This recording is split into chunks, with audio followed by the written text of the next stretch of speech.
Halo Bu, lagi cari apa ya Bu? Dari jaringan sinyal. Oh, jaringan signal. Iya. Emang di sini nggak ada signal ya? Tidak. Nggak ada ya? Ini desa apa ya? Mamahan. Mamahan. Oh, ada pesan-pesan nggak buat pemerintah? Tolong di desa kami boleh ditempatkan ini tower.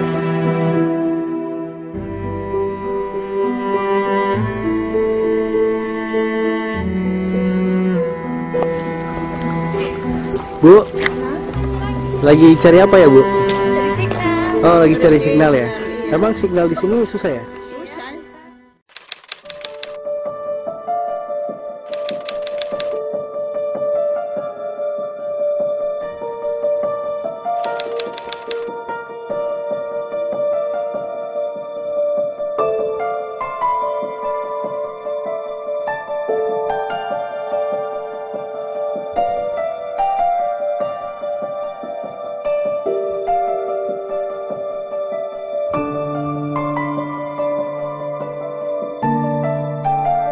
Iya. Towernya? Iya. Katanya kenapa belum jadi? Nggak tahu. Oh, nggak tahu ya. Udah berapa lama? Udah 2 tahun. 2 tahun tower itu udah ada 2 tahun tapi belum jadi-jadi? Iya. Iya. Oh gitu ya? Iya. Jadi selama ini cuma nyari signalnya di sini doang ya? Iya, di sini sama di SMP. Oh, di sini sama SMP. SMP. Oh, ini apa ini? SMA. SMA. Oh, ini SMA ya? Iya. Oh, jadi ada akses internet tapi di SMA sama di SMP. SMP ya? Iya. Oh. Susah nggak kalau nggak ada internet? Susah. Susah. Susah ya? Kalau yang belajar kan susah juga. Hmm. Pesan buat pemerintah, semoga ke depan jaringan ini dan tower sana udah bisa jadi, ada 4G-nya supaya kita internet nggak harus datang kemari lagi, udah bisa di rumah aja. Kita langsung saja.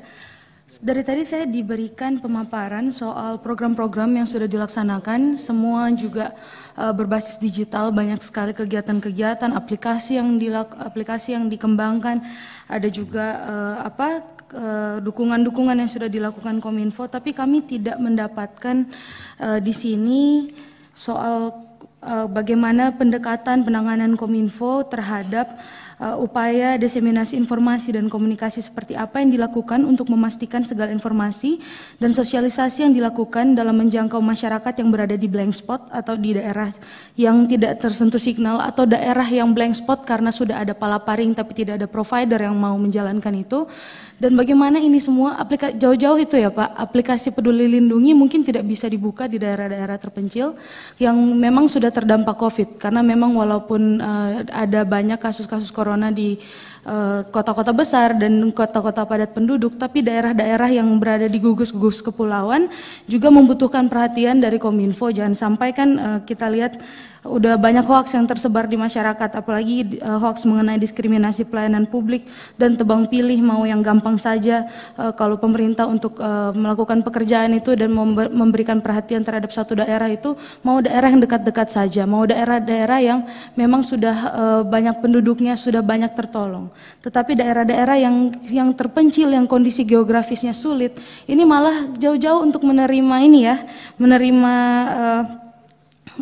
informasi-informasi terbaru yang diupdate oleh Kominfo di korannya aja belum sampai ke sana karena memang tidak ada fasilitas, tidak ada provider, tidak ada sinyal dan lain sebagainya. Dan saya secara pribadi sebenarnya saya sangat tidak suka ya bicara soal sinyal atau bicara soal kebutuhan-kebutuhan yang sudah umum dibahas di publik. Bagaimana masyarakat sangat membutuhkan sinyal khususnya di saat-saat kita sekolah jarak jauh, bekerja jarak jauh, tetapi camat sama lurah di daerah-daerah 3T masih harus naik pohon rame-rame untuk bisa berkomunikasi dengan bupati dan wali kota setempat.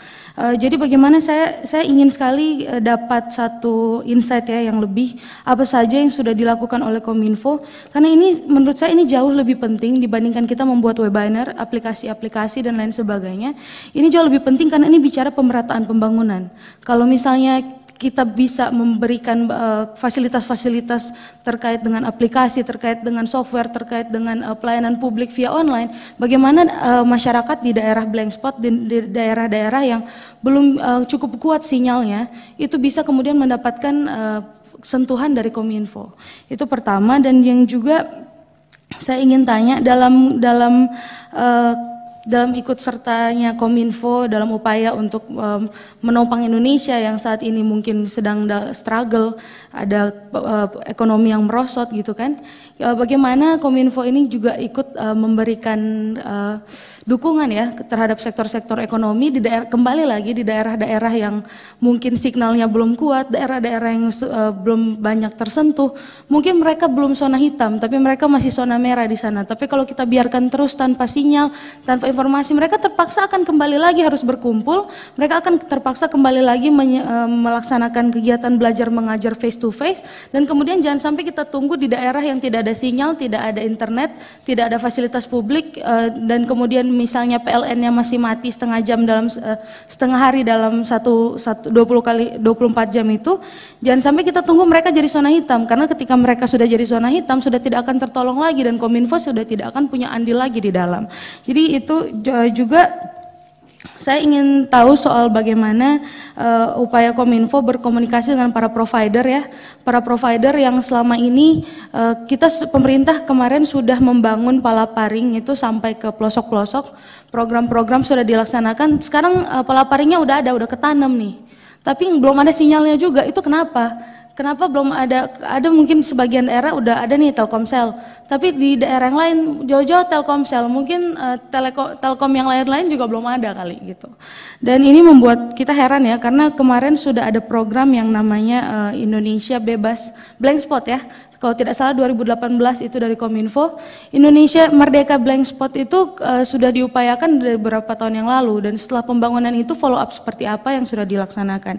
Khususnya dalam penanganan COVID ya, karena di kabupaten kota di Nusa Utara, Sulawesi Utara, pemerintah kabupaten kotanya saja, dinas-dinasnya baru Januari kemarin bisa mendapatkan sinyal.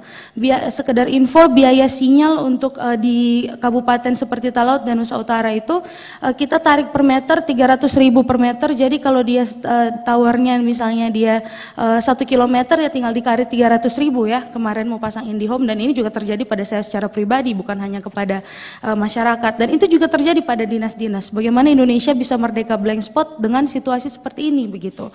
Dan juga saya ingin menanyakan soal bagaimana fasilitas-fasilitas kesehatan apakah sudah dijamin untuk ketersediaan internetnya, fasilitas-fasilitas publik itu apakah sudah banyak yang tersentuh, karena kemarin kan ada program BTS kan.